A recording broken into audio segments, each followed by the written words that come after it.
Hi there everyone, Liz the Artificer here. Welcome to my Flosstube. Uh, just to introduce myself as I just did, like I said, my name is Liz, and I was throwing around a couple ideas of what I would maybe want for a screen name for a sort of craft-based, stitching-based, some painting-based, online personality. So, not personality, persona is a better word. So a YouTube channel, Instagram, all of that kind of thing, just because I like to keep things separated from my personal accounts. Some of that's privacy, some of that's just I get really sick of social media and like to just make sure I'm looking at the stuff I really like as opposed to a bunch of faff I no longer care about. Yeah, and I came to the name Liz the Artificer, and I want to explain it because I was really happy when I thought about it. Artificer, a person who makes artifacts, is basically what it means. And in Dungeons and Dragons, which is the tabletop role-playing game back in the 70s, which is just surging in popularity now, that I've played for a while, the Artificer at the moment is, at its very base level, a person who makes magical objects, magical things. And I just thought that was an amazing way to describe yourself to the world and to for me to self-define myself. It was a very powerful thing, and I was just really excited about it. Yeah, so basically I'm here, as I said, this is a Flosstube, which means it's a video devoted to counted cross-stitch. And crafting has always been a part of my life in some variety of others. It's always been part of my family's life. My mother is a fantastic quilter. She's doing a ton of knitting now. My father, he ran a furniture making school here in Melbourne, Australia, for a while, and still has his fantastically kitted out workshop, and makes amazing pieces of woodwork and furniture. And cross stitch is a hobby, a craft, an art form that I have come across in the past and participated a bit in the past, but have never really hit into for various reasons. I got into it quite a bit at the end of last year, start of this year, and was doing cross stitch, watched a bunch of Flosstube videos. At that point, it was a lot of whip parades going on, and seeing all these creators with, I was like, oh, I've got 70 whips on the go right now. I've got 80 whips. I've got even just a dozen whips on the go. Knowing my personality, that's not a particularly healthy thing for me to do. I am very prone to craft hopping, as it were. And in terms of me putting in my efforts, and let's be fair, money into different hobbies, I need to be careful with that, because I know myself, and I know I can get suckered in. I can get very excited about things. So I was a little bit hesitant at the idea of making a Flosstube video, a Flosstube channel, but I was really excited about the idea. I had this urge to create, and I don't want to stifle that, because media creation is something that I've done a little bit of in the past. We being myself and my husband, produced a Magic the Gathering stream for a while from our house. Magic the Gathering is a tabletop card game. So my husband and his one of our close friends would host a show where they were playing this card game, tabletop trading card game, Magic the Gathering, on a stream, answering questions, having just a lot of fun with that. And I produced it, and we ran this live show over Twitch, and I sort of used that as a bit of license to give myself to be able to create this and to be able to put this out in the world. It's like, I have the authority. And I want to be clear, you don't need that. Producing videos like this it's a form of art, it's a form of creation, just like cross stitch is. And even though I have no experience being a personality of it on this sort of thing, or on a recorded medium, I've done presentations and stuff like that and have really enjoyed doing them. You have to start somewhere, and in terms of what I can give to the world, what I can contribute, even though that doesn't really matter, I sort of justify to myself that being at that more beginner side of things, at the start of my cross-stitching journey, where I don't have 70 whips going, at the moment I have 3 whips going. That's it. And that, I'm really resisting the urge to go above that, and I'm kind of glad that I'm holding on. I see that as a bit of a victory for myself. Anyway, I'm going to structure this video mostly as a bit of a story time about my journey in cross-stitch, and that'll sort of go through all of my finishes, whips, all of that kind of structure. Haul at the end. I've got a thing to do to talk about haul. I have some opinions.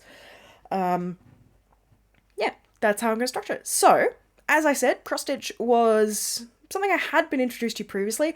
My mum would take me to like craft shows when I was a kid.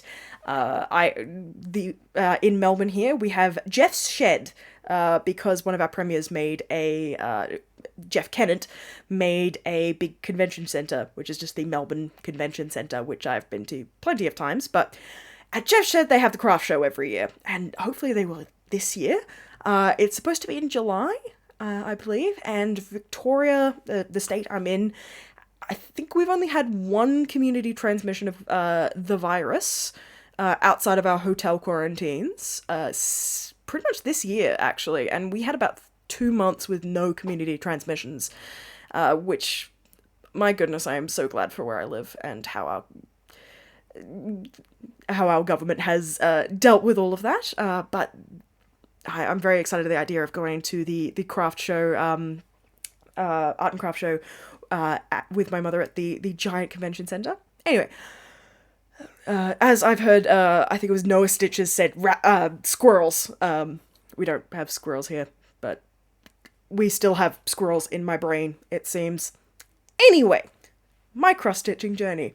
At one of these conventions, these cross-stitch shows, my mum got me a... I can't even tell you how big it was, because I was little, and everything seems big when you're little. It was a Winnie the Pooh cross-stitch, and my god, what would I give to find this cross-stitch? And I feel that it would just trigger something amazing in my brain to see it and to actually finish it, because I never finished this cross-stitch, and I remember working so hard in it. It was a reasonably large... It might have been 6 inches, might have been 8 inches. It was relatively simple. It was just Winnie the Pooh, and I remember he was standing with his hands above his head, holding a honey pot, a blue honey pot, and his red shirt up over his belly. It was one of the very 2000s, 90s style artwork of Winnie the Pooh, so it was the very solid colours. None of these beautiful artworks I see out there of the Winnie the Pooh IP with the beautiful old school watercolor effects and fine liner art. This was very much the cartoon and the Winnie the Pooh movie style one I had. And I remember I worked on it in a hoop, and there was this beautiful actual hoop it was designed to be displayed in, and I was so excited at the idea of eventually being able to display it, and it just never got finished. As I said, I had a little bit of craft hopping, or just got tired of it, or I was a kid, and that's what happened. So I think it got thrown out in a tidy up that either myself or my parents did at some point. Also, quick side note, in Melbourne at the moment, it is the middle of summer, or the end of summer, pretty much the hottest it gets here. It is 20 to 10 at night, and it is still boiling. Right before this, I had my fan going directly in my face, but I will just be getting progressively shinier throughout the video, and that's okay. I think that's the big thing that we get out of crafting, out of creating, is that sometimes it's fine, and you just have to have the courage to have it being fine be enough. Anyway, so zoom forward to my early 20s. At the moment I am, I think, 28. I honestly do forget occasionally. I think I'm 28. I was born in 92. Haven't had my birthday yet? Yeah, 28. So early 20s, I was going through a little bit of a rough patch of my life, some health issues, and was doing some crafting to try and help myself through that. I think I was doing some crochet at the time. I actually have, speaking of craft hopping, I have a massive granny square blanket half finished in my cupboard over there. That's a whole other story and a whole other thing to get into. I might show it on an episode one day if I do some more Flosstubes. Show up just how far that went and have a consider of what it would actually take to get that finished and to learn how to crochet sort of 8 years down the line. So I went to not an L&S, but a sort of arts and a craft store called Morris and Sons in the Melbourne CBD, Central Business District. And I saw this cross-stitch bookmark of Celtic knots, like a bookmark size. I was like, you know what? I remember really liking cross-stitch. I enjoy, for all the reasons I enjoy cross-stitch now. It's a very satisfying, it's simple when it wants to be, complex when it wants to be. I'm going to get this and I'm going to do this. And like any other things, again, I was having some really bad health issues and was in a bad place in my life. I'm not surprised that I didn't finish this. I am not surprised I didn't finish that granny square blanket. It's the way I was. Now, fast forward to it would have been late December last year, just after Christmas. My Dungeons and Dragons group, as I said, one of the D&D groups I'm in at the moment, we were having a bit of a holiday special session. So instead of just doing our normal session on a Sunday night, we decided to do an all-day session where we all dress up as our characters, have lots of disgustingly unhealthy food, and just have a great time spending time with each other over the Christmas break, over the summer holidays when a lot of us had time off. So I went to our local, the equivalent of a big box craft store. It's called Spotlight. It is fine.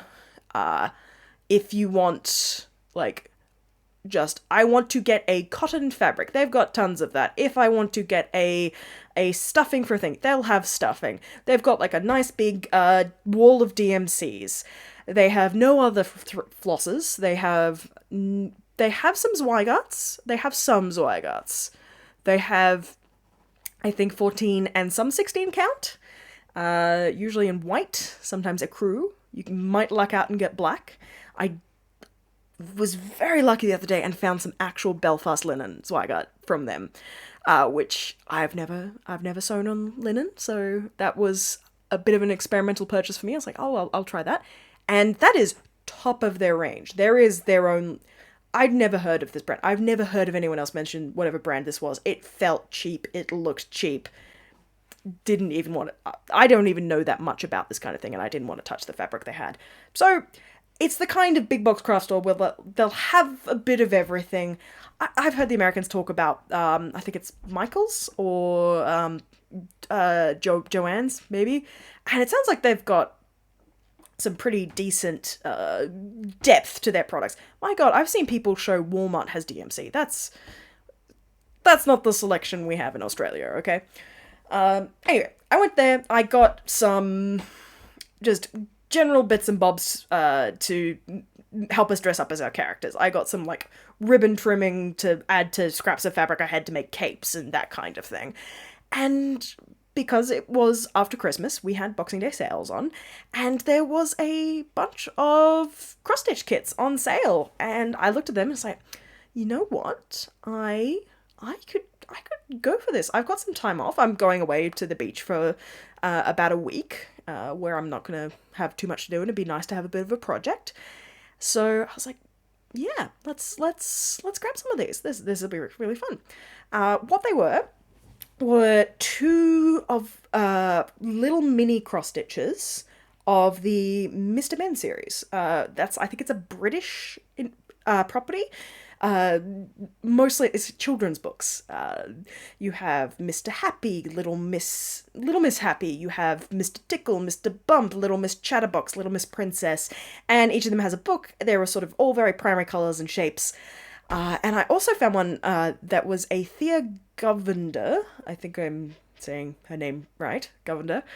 No, I'm not saying it right because spoiler, I have it here, the card.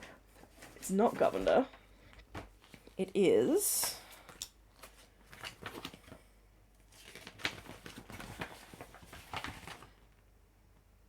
Governor. I say Govinda because I have a friend by that name. And yeah, it was a Thea Govinda of a very small. It was 110 by 100 stitches full coverage of a hydrangea bush, of a hydrangea flower. So a blue and purple flower. And shock and awe, when I was away down at Phillip Island over the Christmas break, I finished one of the Mr. Men. I finished this little Mr. Tickle, who was quite, like, inarguably the best of the Mr. Men series. If you want to argue about it, come at me. It was Mr. Tickle. He had the attitude. And if you didn't think Mr. Tickle was the best of them, I can respect that. But the only reason would be if it was Mr. Bump. So I finished 2 cross stitches. I actually finished them. If you want to see the Thea Govinda, the hydrangea, I went through several storage solutions, so I have the picture just here. There it is. So it's pretty complex. There's I think there's about 49 colours in this one. This one is still a whip. This one is still a work in progress. If we have a look, let's make sure this is the right way around. I'm pretty sure that's the right way around. There we are. As you can see, I had a little bit of a plan approaching this. I have officially done all of the greens on it, all of the leaves. I've done no blues, no purples. I have some problems with this. The coverage of the black is not good. This is, it's a pretty small count. It was all kitted up, but it's 1/1 on an 8er. And the black is really, really gappy, and I was feeling really bad about it. And the last time I stitched on this was last weekend, because it does take a little bit of focus. I don't really feel like doing it during the week. And the coverage on the green is fine, but the black is not great. I was actually listening to some Flosstube just on in the background as I was driving back from work. As I said, I've been watching and listening to a lot of Flosstube. I get excited about things. So sometime today, I heard that apparently the DMC 310, the black DMC, the basic run-of-the-mill black you get from DMC, has just thin coverage. It is a thin, not-so-fluffy floss. And it's quite possible that this kit used DMCs. It didn't indicate that, but quite possible. Now, because I didn't want to try and go 2/1 with a kit, because I didn't know if I had enough floss, especially in the black, it did just occur to me, it's like, black is fine. I don't have to do any blends or anything in like that. I don't have to try and match it. It's black. It's a background. It doesn't matter. So I think my plan for that is I want to do a bit of test stitch, because I've got plenty of black floss. I've got tons. Because I bought just like when I was getting excited about things, I bought just one of those packets of like, here are 24 skeins of floss for you. And 3 of them are black, 3 of them are white. They're quite good. I think I'll use them for like, if I do just a quick word pattern with like a little motif on it, or I actually use it for blanket stitching the edges of my Ada to stop it fraying, has been the best thing for it. So I think I might get that, or I have got some DMC 310, and try out doing 2/1 for that, just for the background.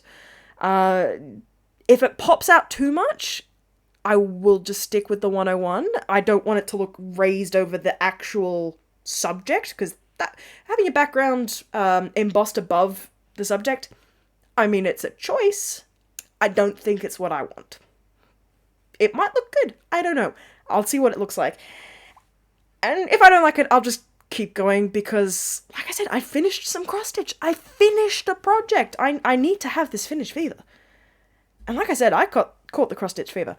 By the way, I did discover on this, I need to grid my fabric. I need to grid my fabric like crazy. And I don't trust fabric markers.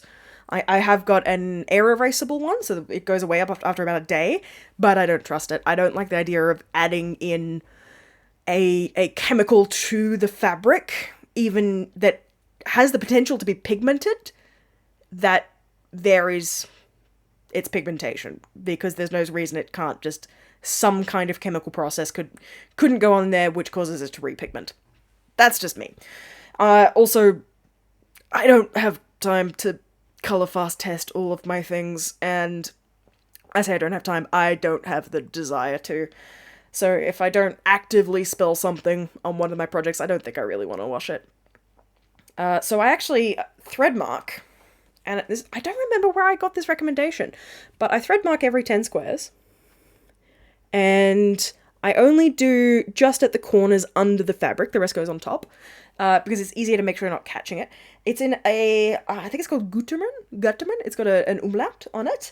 They're like hollow thread. I got 200 meters for about $13 at Spotlight. Spotlight is a ripoff. I know that. I think a DMC skein from there costs about $1.50.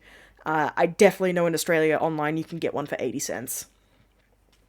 So that's gonna last me forever, and it stands out, it's easy to avoid, and because it's basically a strip of plastic that's pretty solid. You can pull it straight out. I've done it before, and it works great. I was originally taught the thread mark with just red floss. I really remember doing that. Or my mum did it for me on that Winnie the Pooh cross stitch I had. People talk about their unicorn cross stitch. That's got to be one for me. The fact I don't know what it's called, I don't know what the design was. I have a vague idea what the pattern looked like. It was Winnie the Pooh with a blue honeypot above his head. I think there were only 4 colours in it. I think it was just the yellow, the red for the shirt, the blue for the honeypot, and the black for the back stitching. And I remember being very scared that there was a French knot in it, and I'm still scared of French knots, let's face it. I'm human. That's probably a unicorn kit pattern for me. If someone could tell me what I'm talking about, if that's enough that someone can just, yep, that's the one. Oh my goodness, that'd be amazing. Anyway, as I said, this was December last year I got these. And I caught the bug. Absolutely. Cross-stitching, this is great. I felt amazing doing it. And I went onto Etsy and it's like, you know what? Oh my goodness. In the last 15, 20 years, cross-stitch patterns have gotten good. When I was young, in early 2000s, 90s, the cross-stitching was very, well, you know, lots of flowers, lots of very washed out flowers, lots of teddy bears, lots of needlessly terrifying dolls. I don't know, was it on purpose that they were that terrifying? Maybe it was. I don't know. So I went on Etsy and I had a look around and I found, there it is, Movie Magic. This is the Woman series by Easy Stitch Studios on Etsy. I can't find this maker around much anywhere else. I couldn't find much information on them. They're not on Instagram, and there's not much in their bio page. They were having a 50% off sale today, so that's amazing. And I'm currently stitching the more green one in the corner. And in fact, I'll show you in a second. But I bought this because these amazing color palettes, like they're fantastically muted, restrained palettes in this amazing modern style. It's like, this is so different. This is not your mother's. This is not your granny's cross stitch. This is the new cross stitch. So I ordered this and I kitted it up. Let's take away that. I'm currently working on this one. Let's make sure she's the right way around. There we are. This is probably almost 50% done, which is amazing. I probably will work again on it a bit tonight. I've actually got a needle in there because I was working on it at lunch. Because it's really color blocky, it's actually, I have it at work. My workplace is currently, it's set up so that I can do this.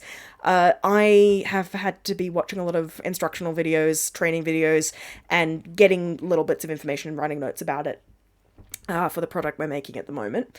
So for me, having something to do with my hands helps me focus on that kind of thing. And so this got, I think it was yesterday, when the office was very quiet, and that was all I was doing all day. I think I got over 800 stitches on it. And I originally started with this green leaf down here, just because this was the colour that drew me to the piece, and I wanted to stitch it, and stitch what you want. And then I was like, look, the way I'm going to approach this is so colour blocky. I'm going to pull out a length of DMC. I'm going to stitch those 6 strands.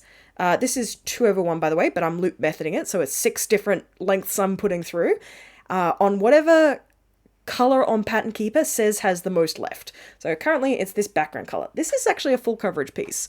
I didn't realize that because if you have a look here, none of the 3 others are full coverage. It's just this one, and this is the one I picked up first because it was number 1. And also, minor gripe, the naming convention of these patterns are Woman Series number 1, Woman Series number 2, Woman Series number 4, and Woman Series number 5. I don't mind. I actually want to get names for these girls. I have already named the redheaded one, even though I haven't started stitching her. Her name is Shani, named after a friend of mine who has that exact haircut, and that I think she has that energy and that aesthetic. But I need some names for the other ones, especially this one. I haven't quite decided on it yet. So this one is full coverage, and because I'd started with this and then was working my way downwards with this creamy colour, this afternoon I had those 2 meet, and it was beautiful to see them meet up perfectly aligned. I'm an obsessional counter. I absolutely am, and I just having that happen made me feel good. Everything had gone right. So that's where that one is at. I reckon 2 weeks? I reckon 2 weeks. The rate I've been stitching on it, I reckon 2 weeks I can get that done. But like I said, I was getting excited on cross stitch. And I was also doing a bit of cleaning up. It's the virus times. People are KonMariing their homes, cleaning up their homes, and I was going through things, trying to figure out how I'm going to store all of this cool cross-stitch stuff, because I love storage. My father got me a label maker for my birthday present last year. This was the correct choice. Yeah, so I was going through, and I found the bookmark from a few years ago that I had been working on. And I picked this up, and it's like, you know what? I'm going to finish this. So I finished it. And let me tell you, this is the whip that Spite finished, because this was quite possibly the least pleasant stitching experience I'd had to date. We'll get to that in a second. Actually, it's probably about time. This is smaller than a 14. This is probably a 16 or an 18 count Aida band that was 3/1. So it is thick. It is seriously raised off of there. And I'm not sure if you can see the back. I was not a neat stitcher at the time. The only thing I'd had left to do on this was the back stitching. So the back stitching is making it look a lot better. But oh my goodness, this was... I'm getting nice and close to the mic here. But this was not looking good. And I was like, no, this is getting finished. I'm the person who finishes cross stitches. So I put in that last bit of backstitching. I'd done the first bit of backstitching wrong, it seems. I'd done that 3-stranded backstitching. So I did the rest in 2 because I wasn't doing the rest in 3 and trying to punch through that mat at the back. I ran out of the kitted floss that was with it, so I ran through the couple of flosses I had at the time, found one that was roughly similar, and finished it off, and it's done. Now, I actually have this, it came with a strip of felt and a tassel to put on it, to FFO it, to final finished object it, and I will do that at some point, and I will figure out what I want to do with these little Mr. Men, these adorable little guys. But I don't know yet. I'm in the mood for cross-stitching. I don't want to think about trying to stitch or do other things. I have a sewing machine. It's very mildly broken in that the thread holder snapped and just needs to be reattached. And I don't want to... It's in my cupboard. I'm cross-stitching now. I'm not finishing. I'll probably when I get some time on a weekend go over to my mum's place and we'll have a craft day, mother daughter style. Yeah. So that I finished one of an unfinished object, a UFO that I abandoned maybe 8 years ago. Not quite 8. I would have been maybe 5 years ago. That if you want to have something make you feel good with cross stitching, do that. Find something that you gave up on for a reason that you have since overcome, and finish it out of spite. You'll feel good about that. Yeah, so obviously getting into Flosstube, getting into all of that kind of thing, getting into finding out what these new, more modern cross-stitch makers had done. Now you see, I've watched Noah Stitches. I've watched Park Hopper Bart. I might be able to pay the cat tax later. He's very interested that I'm talking with no one else in the house. So if he shows up, I'll have him pop up. If not, have it some other time. Keep you coming back. Anyway, getting excited about all these new designers. My goodness, there are some amazing designers that are just so to my taste. One of my favorite at the moment looking at is Ink Circles. And there's a couple long dark samplers that look amazing, and just, oh my goodness, everyone. So I have 2 patterns lined up for what I want to do next. As I said, I'm trying to keep my level of whips low. Also, I had been not working for about 3 months and have only just gotten back into full-time work.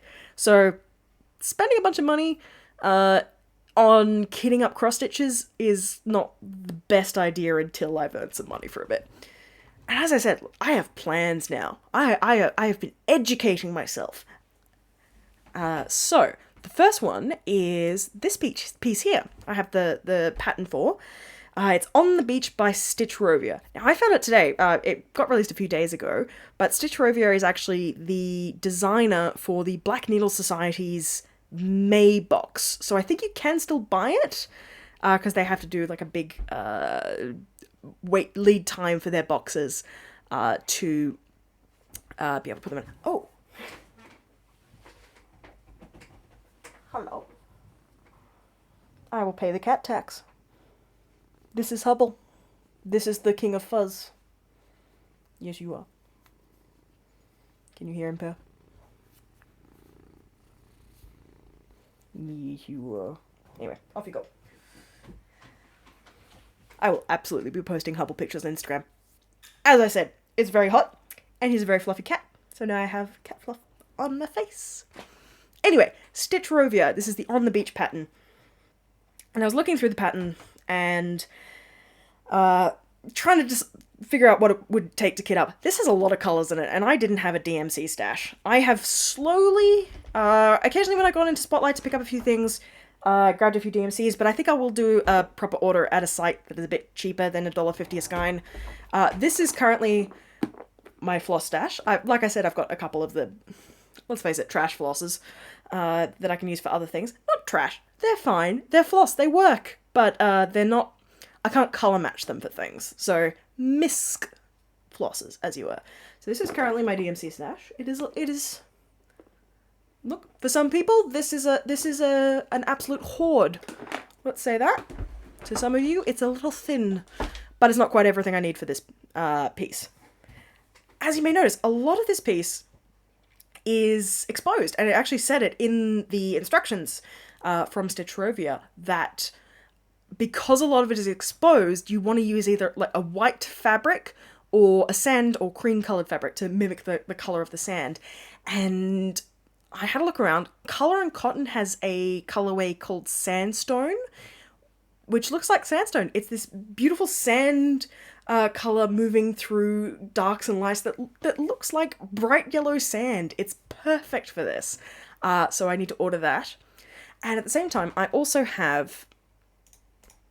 the pattern for this piece, Metamorphosis by Ink Circles. As I said, I like Ink Circles. I like their stuff. And this piece requires some choices. As with a lot of the samplers, you're not really beholden by any means to not even just the called for colours, even the colour scheme, colour splits, any of that. So this one they've done, it's a gorgeous design of these 7 motifs moving through a metamorphosis from sort of organic and simple to complex and organized. I love it. So I've decided, in this they've done it as 7 different colors. I want to do it as a one color. I want to do it as a monochrome piece, but I want to do it with something variegated. I want to do it with something, a single colored floss, but with different colors coming through it to give it texture and life. There is an Australian dyer of silks. This might be when I go into silks, called Color Streams, that does a silk called eucalyptus, that just looks so gorgeous. I'll either go with that, or there is a eucalyptus cotton from Colour and Cotton. And I will also be getting a Colour and Cotton fabric for this. They have one called, I think it's called White Tea, which is this beautiful, cool white and grey with just a little bit of green in it, that I think would be perfect for that. I'm also going to arrange this vertically. So from that, the more organic, the one on the far left for you guys, so this one at the bottom, and then it's sort of the plant growing up and gaining complexity up to this one at the top. So it'll be a vertical piece on this sort of, I don't know, that's my current plan. It may never happen, but that is my current plan. I said I had 3 whips. I've shown you 2. I've shown you the Woman series by by Easy Stitch Studios, and I've showed you the Hydrangea. The last one, when I ordered that Ink Circles pattern, Ink Circles sends you out, it's not a freebie, it's a gift for when you order. They have, it's called, I think it's called an Ink Spot? Ink Spot? Is it called an Ink Spot? Yes, it's called an Ink Spot. This is Ink Spot number 21, Pretty Flaky. I'm not going to show it too close because it's a pretty simple pattern and I don't want you ripping it off. And the other half is the pattern. So it's just a little mandala motif. Mandala, it's not quite. It's pretty Quakerish. It's a mandala in that it has 4-way symmetry. That's about it. And I decided to get creative with this, which was not clever of me. That I made a mistake. So, as I said, I'd occasionally been into Spotlight to pick up some other things and pick up, it's like, oh, these are cool, I'll try this. I bought some Black Ada because I wanted to do some stuff on Black Ada. Now, working on dark fabrics, it's tricky, but there's ways to do it. Absolutely. Making sure you've got enough backlighting, that's fine. I also found the DMC Metallics. As I said, Spotlight, our local, just general craft store, does not carry anything that isn't DMC when it comes to embroidery cross-stitch floss. So I am using a DMC Metallic on this, which I have since learned from Noah Stitches is nicknamed Satan's Pubes. And that is a name that is absolutely well earned. So this is it so far. I've done a quarter of it, and that's the gold DMC. I'll bring it up here. So that is DMC E3821. So it's just the straight gold one. And I filled in the gaps. And I tell you what, filling in these gaps with just a normal DMC floss felt wonderful. And that's using pretty much my favorite color at the moment, which is why I picked it, which is 3847. If anyone wants to look at it. It's just beautiful dual-toned green, just with a little bit of blue in it. It's great. So again, occasionally you have to finish a whip with spite, and that one might be it. And then I think that one might get turned into a pincushion, just because I like the idea of this insanely rough, insanely thrash itself apart, serrated floss being a nice fluffy pillow filled with lavender and fluff. That's the way I think of it. Anyway, as I said, the last thing I'll talk about is haul. And as I said, I have opinions about haul. I get excited about things. Seeing a bunch of whip parades, seeing a bunch of haul, makes me make poor decisions. And that's on me. That's not on the people that do haul. Do what you want. It's fun for everyone. But I need to be careful with this kind of thing, because occasionally I make bad decisions and spend too much money. And also just get a general sense of dissatisfaction with what I'm doing. And as I've said, I want to enjoy what I'm doing, and I want okay to be great. Not just enough, be great. First bit of haul was entirely justified in my mind, because it was a perfect fit.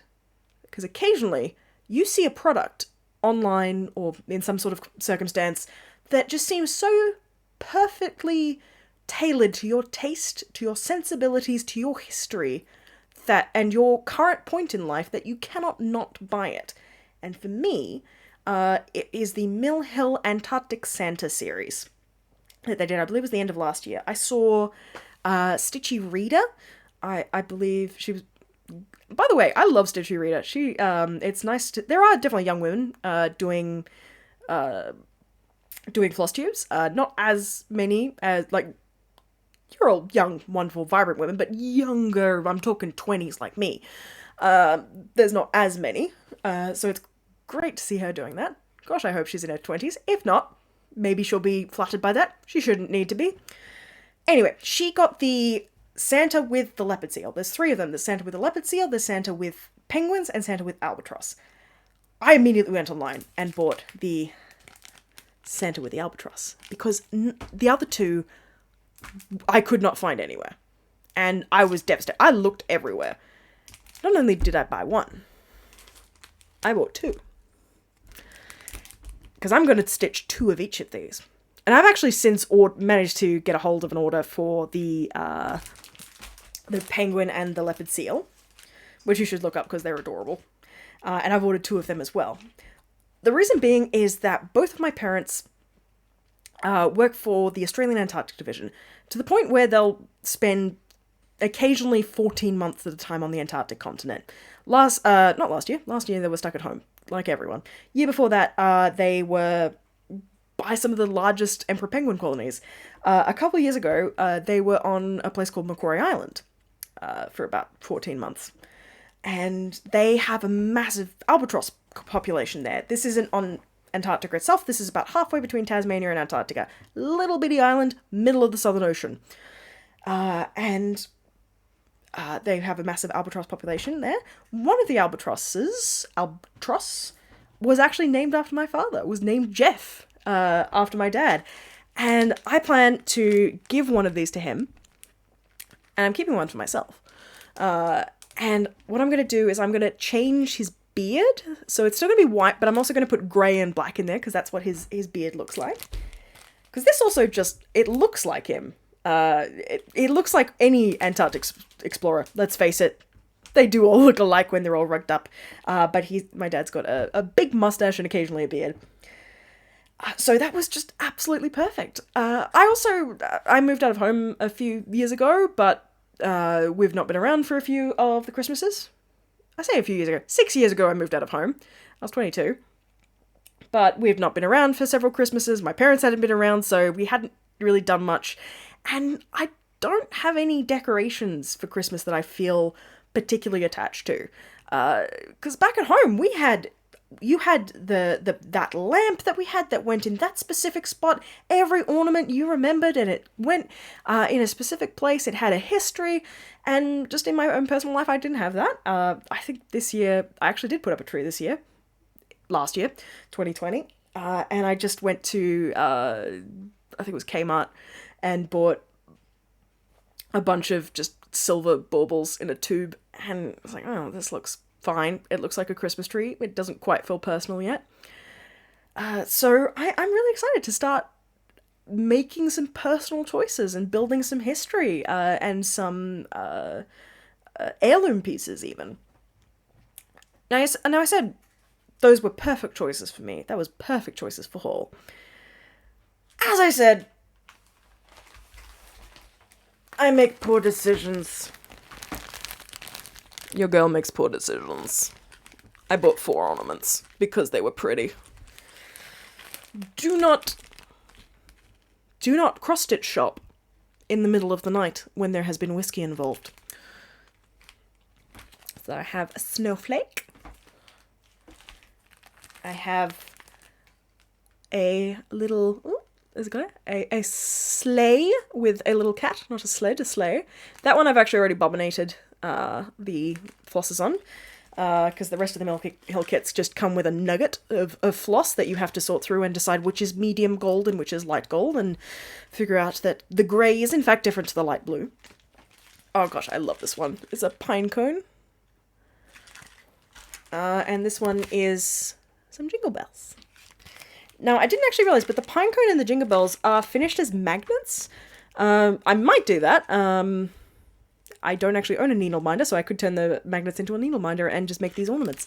But I'm going to stitch them first and then put some felt on the back and figure out how I'm going to finish them exactly later. Probably will as tree ornaments, just because, as I said, don't have so many of them. And at the end of this, if I do 4 as tree ornaments plus the 3 Santas, that's 7 tree ornaments that I didn't have before, as opposed to just the plain silver baubles. That's not bad. Anyway. Oh! Yes, I have one more item of haul. And it's not really haul, this was a gift from my husband, who is... I mean, he's my husband, I think he's fantastic. I think that's the point. But he was at a local game store, one of our local game stores run by some friends of ours, and local game stores, like LNSs, we have LGSs, so local needle stores, we have local game stores. They sell, as I said, we play... I don't think I actually said no, it's Magic the Gathering. I talked about streaming. Magic the Gathering and Dungeons and Dragons, they have all products for that. As you can see, I have a bunch of... These are paints up here, next to the lovely cello. There's a bunch of paints. These are paints for minis, for Dungeons and Dragons miniatures. And my husband bought me some. In fact, they are Magic the Gathering Dungeons and Dragons minis. They are characters from the story, specifically from Ravnica, the city of Ravnica in the storyline of Magic the Gathering. And here they are. So the first one, WizKids packaging QA is not the best. We all know this. The first one is Borborygmos. Not Borborygmos range, specifically just Borborygmos. And if you got that joke, I'm so proud of you. The first one is Borborygmos. And the second one, which is the one I'm really excited about, is Rakdos, Lord of Riots. So these come as just plain white, but you do paint them up with these paints, and that's the full paint of that. Now, if you're not familiar, sorry about the crackle, if you're not familiar with Dungeons and Dragons, this is massive. My husband I'm running one of our games at the moment of the 2 we play. He runs one, I run the other with a bunch of friends. I'm painting a mini for one of his characters, hopefully streaming painting this weekend. I was going to tonight, but it's getting late. This is his character, who is a very large character. He's playing a half giant at the moment. And this guy is just, I've primed him with a zenithal highlight, which basically means I spray primed him black all over, and then spray primed him white just directly from the top, so that basically you get a translucency shade through, shadowing through your paints. So it's not a cheat. It took skill to do this. It's a technique. Anyway, this is a very large character that a person would play. This is Rakdos. I love doing large minis. I'm going to do a separate video probably for minis, just because this is not the best setup for displaying them and showing works in progress for that, but I do a lot of mini painting, and I've recently been getting back into it. I got a little bit out of it, but that was mostly because we spent about 8 months not being able to play in person. Which does, when you're not actually using miniatures, you're using online, does decrease your desire to paint minis. But I've been getting back into it. We've actually done some mini painting parties with our friends. So I'll do a separate video of that with the camera set up with an actual cam to show the minis on and where I'm at with that. And I'm hoping to do some streaming on Twitch, either stitching. I'm not quite sure how successful that will be, just because I shift around a lot. I'm only stitching in hoops, I'm not stitching on a stand. I'd like to try, because I'd want to try doing two-handed. But definitely mini painting I can do, because I can stay relatively still for that. Anyway, if you want to catch me on Instagram, it's Liz the Artificer. I assume... I mean, yeah, like, share, subscribe, smash the like button, as they say. I feel weird saying that. But I'll see you hopefully next time. I'm hoping to, maybe in a month, maybe 2 weeks, show off my progress on everything. Okay?